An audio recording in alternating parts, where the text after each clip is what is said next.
On termine avec la situation de certains groupes, les autres choix de société. Donc, commençons avec la place des femmes. Plusieurs lois sont venues améliorer la situation des femmes depuis les années 80, notamment la loi sur la santé et la sécurité du travail qui prévoit le retrait préventif rémunéré des femmes enceintes dont le travail peut nuire à la santé. On a décriminalisé l'avortement et on a surtout récemment mis en place la loi sur l'équité salariale, c'est-à-dire que les femmes et les hommes gagnent le même salaire pour des emplois qui sont différents mais qui exige un niveau équivalent de formation, d'effort et de responsabilité. Et ça, c'est important parce que la parité reste un défi important dans plusieurs organisations.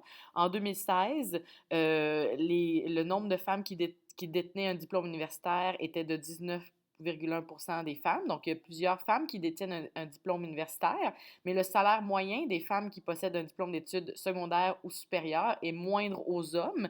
Et le nombre moyen de femmes au Parlement fédéral ou provincial aussi moins. Donc, c'est seulement 20 à 27% du Parlement fédéral que ce sont des femmes. Et au Québec, c'est 23 à 33%. Donc, il reste encore du chemin à faire pour les femmes. Les Autochtones. Alors, on a modifié la loi sur les Indiens qui permet aux femmes autochtones qui épousent des non-autochtones, de même que leurs enfants, de récupérer le statut d'Indien et leurs droits particuliers. Le gouvernement du Québec a aussi reconnu officiellement les nations autochtones. Au Québec, il y en a 11 et leurs droits. Et l'objectif, c'est vraiment d'améliorer nos relations pour conclure des ententes relatives à la culture, à la langue, aux traditions. Il faut savoir par contre que depuis les années 80, il y a quand même eu un événement majeur qui a un petit peu terni le processus de réconciliation avec les Autochtones et c'est la crise d'Oka. Alors, qu'est-ce qui va se passer à Oka? C'est que le maire va autoriser l'expansion d'un terrain de golf dans un boisé et la communauté Mohawk voisine, celle de Kanessetake, considère que cela empiéterait sur son territoire.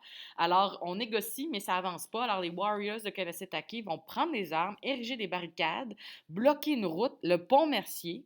L'armée débarque. Donc, cette photo-là est assez célèbre dans le cadre de la crise d'Oka. Ça va durer 78 jours. Et à la fin, on arrête les Warriors et on promet là, de négocier pour la reconnaissance des droits ancestraux des Mohawks. La situation avec les Autochtones va évoluer, donc on va mettre sur pied la Commission royale d'enquête sur les peuples autochtones, différents problèmes qui sont mis en lumière avec des recommandations qui ne seront peut-être pas tout le temps appliquées, même si en 99, on crée le Nunavut, 80% de la population est inuite à partir des territoires du Nord-Ouest, et on y va avec le projet de l'Université des Premières Nations, débuté en 76, et ça sera basé en Saskatchewan. On termine avec cet aspect qu'on appelle la Commission de vérité et réconciliation du Canada. Donc, différentes recommandations, surtout en lien avec la Déclaration des Nations unies sur le droit des peuples autochtones, et ça, c'est en 2007. Le Canada s'y oppose, mais parce qu'on estime qu'on a nos propres mécanismes de reconnaissance, et à ce moment-là, même plus tard, là, il y a des communautés autochtones qui se mobilisent à travers le pays pour sensibiliser le gouvernement, la population, leur situation sociale et économique. Ça s'appelle Idle No More, donc jamais plus une action qui dure plusieurs mois. Le Canada va accepter d'appuyer la déclaration, mais avec une certaine réserve, et aujourd'hui, en 2016, on appuie pleinement et sans réserve. Reste que il y a des actions qui se multiplient et que les défis restent importants et considérables pour ces communautés. On termine. Environnement armé.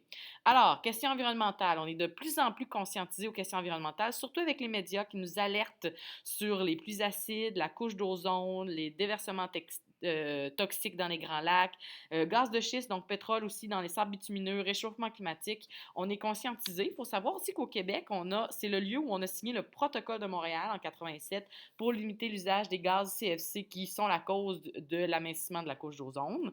Il faut savoir aussi qu'on connaît de plus en plus les impacts de notre production industrielle, la consommation qui mène à la surexploitation des ressources, surtout qu'au Québec, notre économie repose sur ces ressources.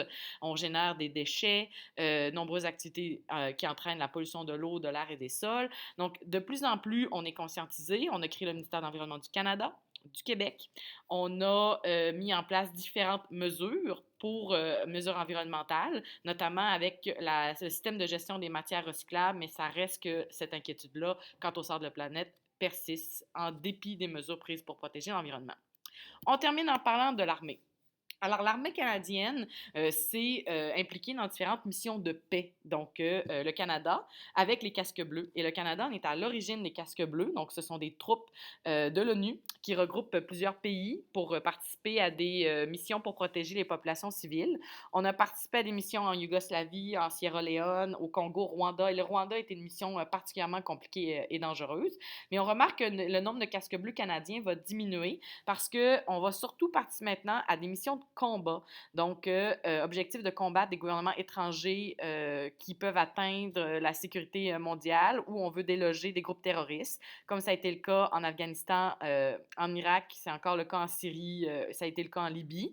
Et ça, surtout depuis les événements du 11 septembre 2001 qui a bouleversé les États-Unis. Donc, les États-Unis, à la tête, ont lancé plusieurs missions avec l'OTAN, qui est l'organisation du traité de l'Atlantique Nord, donc chapeauté par les États-Unis. Donc, on est allé à quelques reprises dans ces missions-là, surtout sur le gouvernement conservateur de Stephen Harper. Je termine en parlant de l'implication de la société civile. La société peut faire valoir son point de vue sur différents enjeux de plusieurs manières. Donc, que ce soit par la voie de référendum, de pétitions, de manifestations, d'assemblées, bureaux d'audience publique, notamment en environnement, de comités consultatifs. Donc, il y a plusieurs sujets qui restent des sujets de débat, donc comme la neutralité religieuse, éthique des membres de la classe politique, projets environnementaux, droits des Autochtones, contrôle de l'immigration, et notamment aussi en termes d'études scolaires. Il y a eu une vaste grève étudiante qui a été déclenchée au Québec en 2012. Donc, c'est un mouvement civil très, très, très important là, contre le gouvernement libéral de Jean Charest pour l'augmentation des droits de scolarité universitaire, finalement, qui ont été gelés à ce moment-là. Donc, la société civile peut s'impliquer, peut faire valoir son opinion par différents moyens et ça va être à vous de le faire.